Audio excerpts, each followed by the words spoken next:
Sometimes prosperity shows up in the form of a yes, the kind of yes that shifts your spirit, deepens your faith, and reveals purpose on a new level.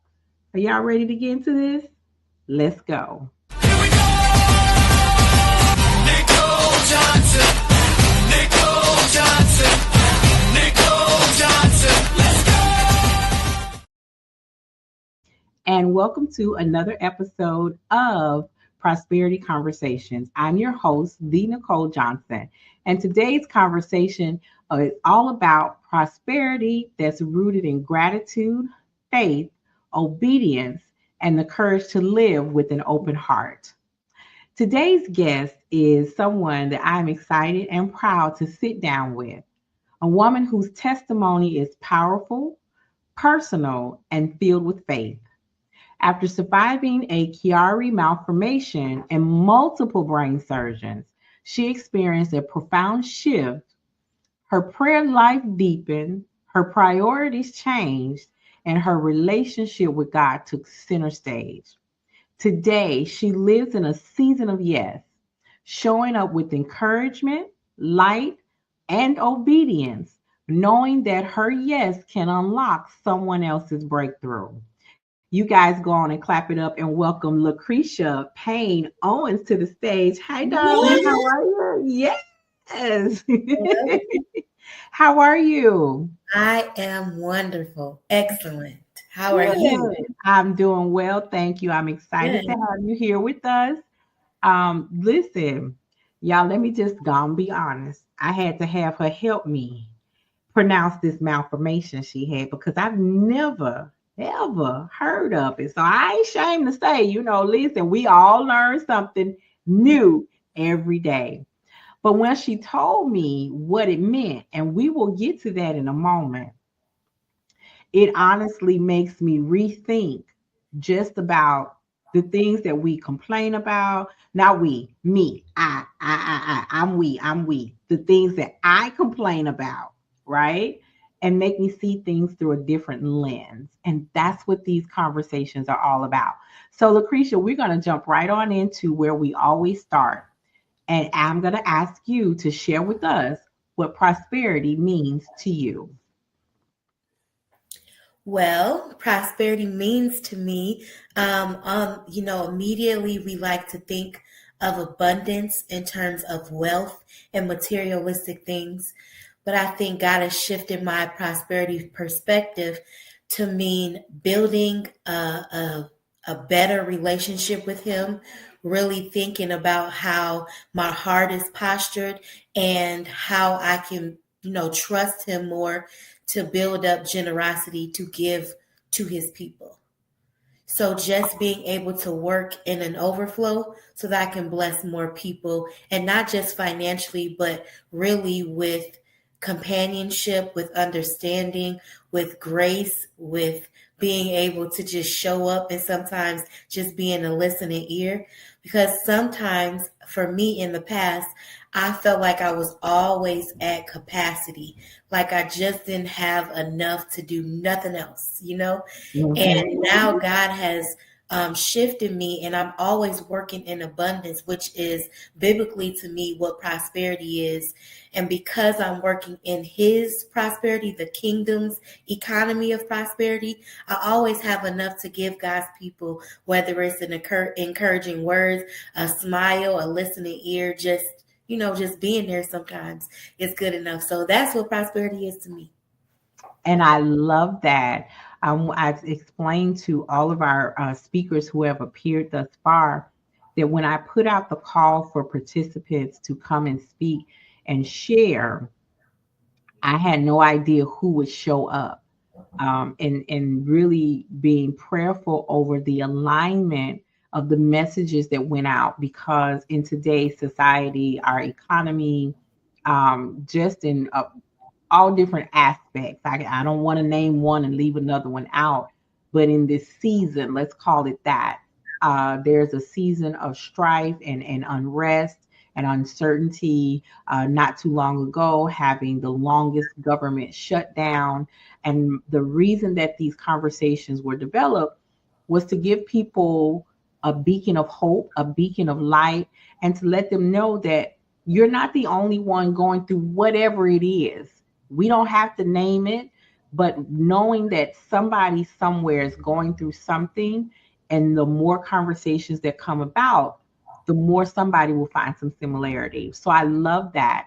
I do. My next question for you is, you said you talk about being the smile, the encouraging word, and perhaps the light in someone else's day. Share with us why that's so important to you, especially in the world that we are currently living in. I would say that I try to live my life with like this idea of just having a positive attitude. Now, this is a disclaimer. Having a positive attitude doesn't mean that life and challenges do not happen. It's seeing the gratitude in it when it does happen. Absolutely. Because when life start lifing, you have a choice to make to be offended. You have a choice to make to feel sorrow and pain. These are choices. Feelings are choices which make you do actions. And I just choose to reframe my thinking so that I can still act according to the word of God. That's how I'm trying to live life. And with all the things that are happening, there's nothing new under the sun. There's nothing that's gonna wow God. It'll just never happen. But what has stayed consistent is our heart's posture and the way that we can treat each other. That's something that whether the economy is up or down, I can still say good morning to somebody. Something just as simple like, oh my gosh, girl, them glasses is cute, or your hair is cute, or let me hold this door for you. You need any help? These the things that have to do with how we extend ourselves and make us human, our humanity, that is the biggest thing. And do I like walk around with a smile? Most of the time I do. Because I was at a place where I was uncertain about smiling. When I was in the hospital and like all these things, I just had to think positive thoughts. I had to be around positive people. And we're not, hear me when I tell you, I don't want y'all thinking that I'm just walking around like Barney, like, yay! Right. There is a level of contentment that comes with choosing joy. And I just feel like if you walk around always understanding that there is positivity in everything, gratitude is what shows up. So I'm always working in gratefulness. I'm always grateful that I get an opportunity to smile, to walk around, because there were moments when I was in the hospital that might not have been. So that's just me. That's not, but you might have moments and you might have felt like, man, if somebody would just say hi to me, like, everybody's so negative. And that one person like, hey girl, it really shifts. And then it's a ripple effect to somebody say hi to you. Now you're a little bit more upbeat. So now you hold the door to somebody else. And then there's, these random acts of kindness was like, but that's how we should be living our life. That's the humanness that we should be bringing to humanity. And I 100% agree. It's funny that you said that you used the good morning as an example. Many moons ago, when my son was a very newborn baby, I worked in a tax prep office, and I would come in and say good morning, and very few people even responded.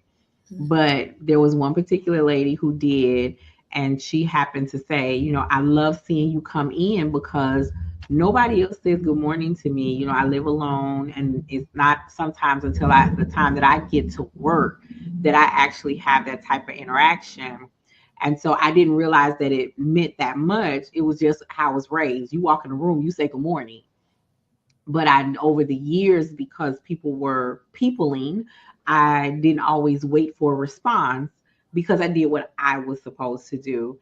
And a friend of mine, she said, now why you come in here every day talk about the good morning and these so-and-sos won't even respond back to you? I said, because it's not about them.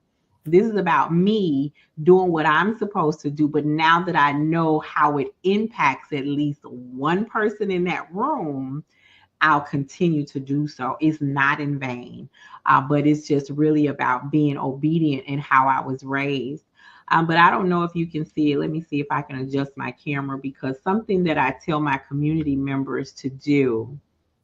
Let's see.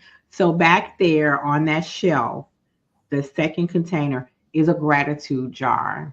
Mm. And so what I tell them that, we are a community of women who lean into each other when we are having our struggles. We lean in when we're having our celebrations, when they come together. Some of them just met for the first time in January 2025 at my annual retreat here in Dallas.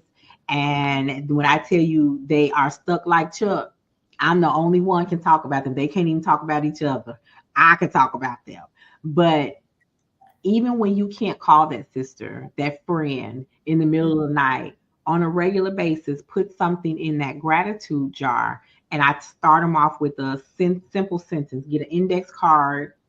Usually I do an index card about that size, 3x5.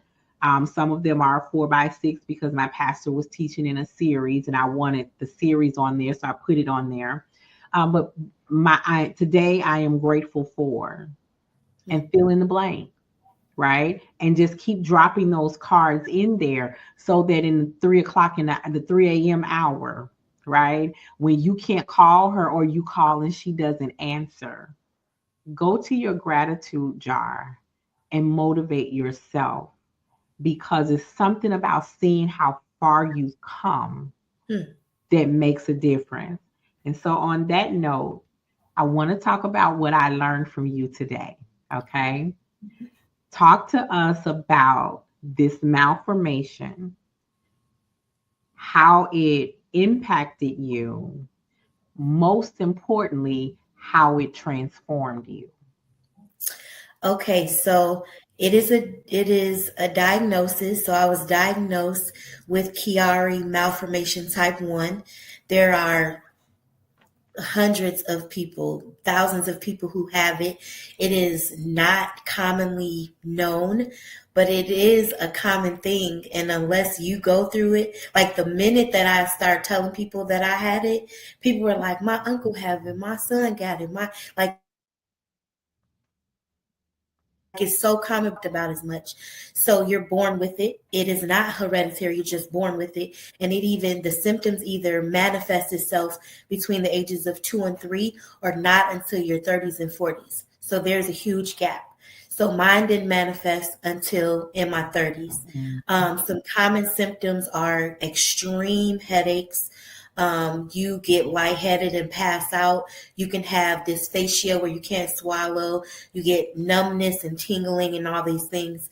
So that's what happened to me when I would like sneeze or cough or laugh, or even I'm a singer trying to sing really high, I would just pass out. And it started getting more and more serious and dangerous. And so I had the first surgery is called a decompression. And so they take the back of your skull out to give your brain more space to breathe so that it doesn't have so much, it's not so contained. And then they replace it with some mesh to make it flexible. So that was the first surgery. So after that surgery, it's not a cure-all, but your symptoms are supposed to get better. Well, I kept passing out. Like I just, so I had another different brain surgery. That one didn't go well. And so I had some leakage, which could happen. And so I had something placed in my spine, but that broke. And then I had my final surgery, which was a shunt being placed in my brain, which helps my blood flow and fluid to flow out. And many people are very much understanding of what a shunt is. For me, it was concerning because at the very same time, my husband, not even a month before, had a benign in his jaw. So he had a trach and like all these things. And simultaneously, we both were just out of commission with 3 children. Oh, my. And so he couldn't talk in areas and I couldn't really comprehend in areas. And so when I was in the hospital, you know, the staff was like super, like I know for a fact that medical staff are not supposed to be like, we believe Jesus for you, we blah, blah, blah. But it felt like all of my staff were God fearing belief, from my surgeon to the nurses to my occupational therapist to my speech therapist. Like everybody was surrounding me. And the people who sat by my bedside were always like, Krisha, how are you telling jokes right now? How are things so funny to you? Like I was just always trying. There was a moment, and I'm so grateful for this moment, but in that moment I was not sure what the other side looked like. There was a moment where I couldn't even call my friend. I text my friend and I said, I just need you to come here. And she's like, are you okay? I'm like, no, I can't. I can't do it.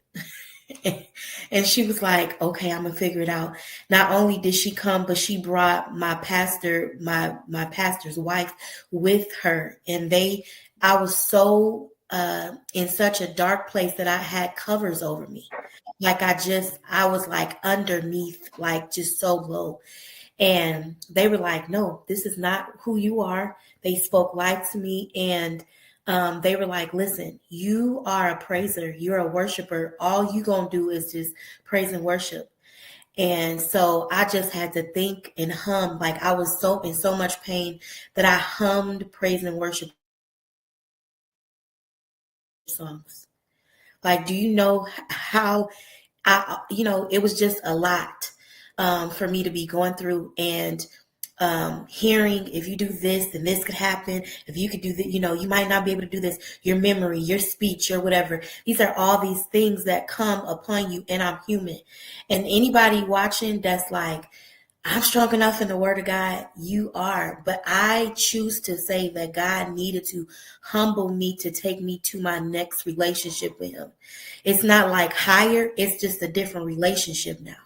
Like I thought I was like really locked in with God, y'all. I mean, like I thought me and him was walking together faithfully. But now going through what I went through, it's like I know him to be something else. Right. The relation sounds like the relationship is deeper It's way deeper. than it, yeah, than what it Way was deeper. before. It's way deeper. And so in your still times when you can't speak to human bodies, I just knew that God could hear the things that I couldn't even articulate. Like I couldn't even say it to my husband or my mom or my sister or my best friend who was literally right next to me. I couldn't articulate my fears, my worries, concerns. I had just had my baby. She was about to be 1 or 1. Like there were so many things, but it really shifted how I manage my time and how I manage my energy.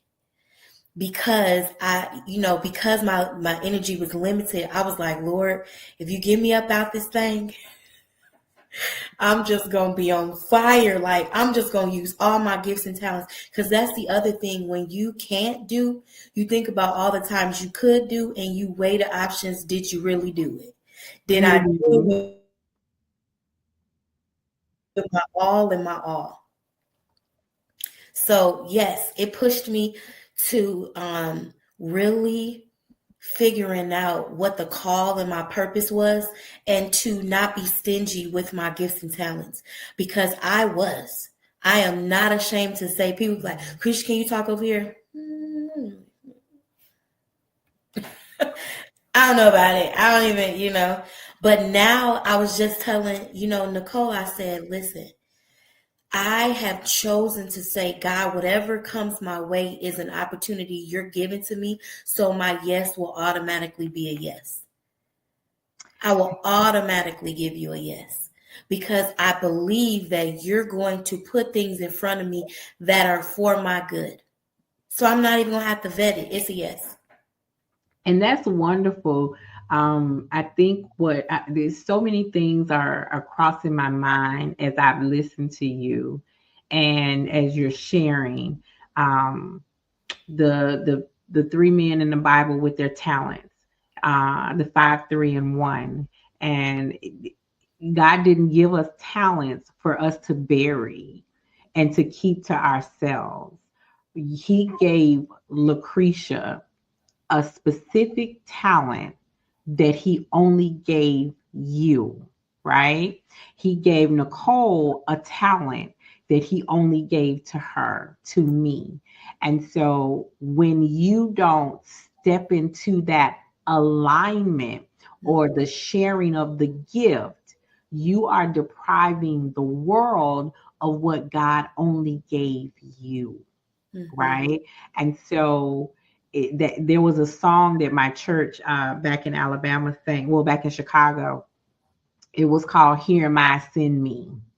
And I don't remember if that's the title, but that was definitely the hook. And that girl could blow the church rooftop off when she sang that song. It's one of them old Baptist songs. And when she sang it, I don't care how many times she sang, I don't care what time of day or night she sang. When that girl got done, it was like there was not a dry eye in the house. Do you hear me? It was just that moving. So when we talk about the things that should have broken us, Mhm. they became the thing that activated us, right? I did a talk not too long ago about helping you rise above the limit. And in order to talk about the rise, I had to acknowledge the fall. Mhm. But it's just about acknowledging. It's not about condemning. It's not about staying there. It's about recognizing it for what it was. But it was the thing that activated the empowerment inside of me and helped me realize that not only am I going to create whatever this gift is for myself, because it's not just for me, it's for other people. So, how Mhm. do I help create it for others? And so it sounds like that you are in this season where you're saying yes because you know what it's like on the other side before you got here. Am I right with that? Amen. So, Lucretia, I truly, I can only imagine some of the things that you may have gone through, and people out there, uh, you could have never told me that we would be living in a season where everybody was wearing masks, everybody was told to isolate at home. You could have never told me that. I had never known that it had happened in our history. So I'm looking online and looking at pictures. I'm like, dang, that's how we look. And you could have never told me that, but we went through a whole pandemic. When it hit, we thought it'd be like 30 days, 40 days, 50 days, maybe six months. 4 or 5 years later, we're still dealing with it to a degree. But for almost 4 years, we were totally isolated at home. Everywhere you looked, it was masks and gloves. You couldn't pay me to believe that. And now today, here recently in this society, government employees sent home or made to work with no pay for 42 days. Never would have thought that. But now that we have gotten past that, the skill set that a lot of us had that was dormant, right, is coming to fruition, is coming to the forefront. And I know that it's not always easy to tell about the struggles. It's one thing that you were sick. It's another thing that you and your husband were sick at the same time, Praise right? Unable to care for three children. God. Ain't nothing but God can bring you back from that. So I saw your website. So I want to know, how does this beautification that you got going on? Okay, can we talk about that? Because oh no, she did, y'all. Did she do? Tell me how this wraps into your mission, because even we hadn't even talked about it, but I know that somehow beauty on the outside stems from the beauty on the inside. So how does it tie? How does what you do tie into how you help others live a prosperous life? So, first, let me just openly say, because I platform, I'm just gonna always name it.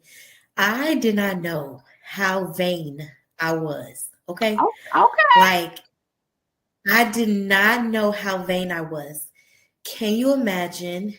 I had to have this brain surgery, so they shaved the back of my head. Okay. So I Okay. had like, and I'm gonna be real with y'all. I was so proud of being a black girl with long, thick hair. I'm talking about really long. My testimony wasn't like my mom permed my hair, she took all my hair. No, y'all. I had long, natural, not permed hair, like long, long. So they shaved the back. Throughout my other surgeries, they had to shave the side. So I had a patch. And my best friend, my mentor, and my mom was like, "You're going to have to shave your head." And I was crying. Like, people were like, "Oh my God, somebody died." That's how detrimental it was for me, because I was so attached to my hair. I didn't even know that I was so vain. I'm like, who am I without hair? And Mm. I don't know. And again, women who've gone through cancer or anything that made you lose your hair, alopecia, I am humbled now. I can only imagine. I was like, I'm not going outside. I'm not selling Mary Kay. I'm not doing anything. And my mom was like, "You never gonna make money, girl. Mary Kay is your full-time gig. Like, what are we saying?" And you can't do that not being the face of the showing I the was like, product. I'm gonna have to figure this out, Mom. I can't do it. But let me tell you what helped me, honestly. Before Mary Kay, let me get on my Mary Kay bandwagon. Mary Kay is such a wonderful, a very wonderful business that if you bless enough people, people will bless you. So our thought is that you work the business. So when you can't work, the business will bless you, right? Okay. I just happened to write an email like to my customers, like, "You guys, I'm sorry about not getting y'all products out in time. I had brain surgery. I apologize. My assistant will help me in a couple of weeks, whatever," right? Do you know, people were like, "We just gonna go on your website." Along with just going to my website and ordering through my website, I had sown so much into people. And I'm not just talking about like just, giving facials. I'm talking, so the name of my unit is the Amazing Grace Unit. And I know there's a lot of Mary Kay women. I hope y'all watching. Our unit has a mission statement, and it is to break generational curses by building generational wealth by positively changing women, families, and our community. That's amazing. Okay, so every time I get in front of somebody, even if it's 2 seconds, 5 seconds with Mary Kay, I'm trying to bless them in some way. I'm trying to allow them to just have a little bit of self-care, a moment of self-love. I'm loving on them. I'm trying to show God's love through it. And it looks different for a lot of people. In the moments that I needed it the most, my customers showed out for me, not just financially, but like, "Krisha, we praying for you. We're actually praying for you. Let us know if you need anything. Girl, you going to get through this. I know that you smiling watching this. I can't wait to see your beautiful smile again." Like, all of the that I have made into women came back to me. Mhm. So when you're talking about those gratitude cards, I felt it in a very real way when I needed it the most. For me, Mary Kay merges the things that I love the most: beauty and blessing people, for women to feel self-confidence, self-worth, showing up as their best self, and then this underlying thing of therapy. So I'm a practitioner. I see clients, I see individuals and families, and most of the time when I'm doing facials, just like your hairdresser, people just start telling me their business. They do. They do. They need somebody to talk to. Just somebody to talk to, and I sew into them in that way, therapeutically, emotionally. And for a lot of people, it merges like self-care, taking care of your physical self.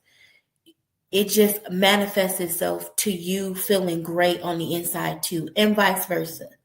And so, in a very roundabout way, Mary Kay has allowed me to bless a lot of people, a lot of women and men, to see themselves differently, to speak life to them, and to build up this level of confidence and giving them a routine every day. And for me, I tell people, like, when you're doing your facial, what are you affirming to yourself? Right. What are you actually saying? Because it's not just about washing your face, but you are giving yourself, like you saying, good morning to you. Oh, I love it. Affirmations are wonderful. I have a video outside of my Zoom virtual platform, and it tells them the first thing it asks is, when's the last time you called yourself a masterpiece? Do you understand that you are a masterpiece? A masterpiece is not without flaws, defects, but nothing, neither one of those takes away from the value of it. So when you come into this arena, I need you to do this. I am a masterpiece. And so it play, yes, hunty. And every time you take a selfie, every time you look in the mirror, every time you see your own reflection, and just because it's Tuesday at 3 o'clock, girl, I am a masterpiece. Okay. Master. I Yes. love that. Yes. Okay, Nicole, come on. Come on now. What, Listen. what the, what, what it? Yeah, it is. It's something that, you know, we undervalue ourselves, and those around us can, not all, but can also take us for granted and undervalue us because we do it so naturally. Like moms are always there. Mom, and there are dads that same thing, right? And children can take their parents and their grandparents for granted because they show up the way that they do. But I had a supervisor who I could go down that rabbit hole of everything that he was, but none of it is positive, so I'm not gonna go there. But his supervisor walked up behind him, and because my supervisor was trying to chastise me, and he caught me on that day. It was a find out day. It was I was fed up to here, and I ain't even that tall. Okay, but because I saw his supervisor behind him and he did not, I held my tongue. I said, okay, let's see how far this is going to go because there's no way that you can get away with this and your supervisor is witnessing it. So I said, okay, well, thank you, Lord. Won't he do it? But he walked up. He said, well, I was actually coming to see you about the same thing. He said, see, you got my supervisor looking for you. He said, well, no, the client got wind of what you were doing and they're on site today. They want to say thank you and for your initiative. Oh, see that part. See that part. Okay. So, so what he told me as we were walking away was that your job does not owe you any accolades. It's nice when they do it, but they owe you your check on time and correct. That's all they owe you, right? He says, so when you do your job to the best of your ability, serve the clients that you took on that job to serve, you give yourself your own accolades. Your customer says, thank you for what I learned from you, what you shared with me. You take that as accolades. But even if the customer doesn't, if you know you gave your full 100% and then some, pat your own self on your back. So I don't look for a supervisor to give me accolades. Every year when they want that self-assessment, oh baby, I go to town on it. I'm gonna brag on me. The only one who can brag better than me is the one who created me. That's it. But baby, you can't tell me I'm not the bomb.com. Listen. And I want all of us to get that. And I hear that in you, LaCresha. I don't know what it was before, but I can see and hear and feel that alignment in what it is now. And I want to make sure, because we've seen each other at an event. And so I'm glad you answered the call.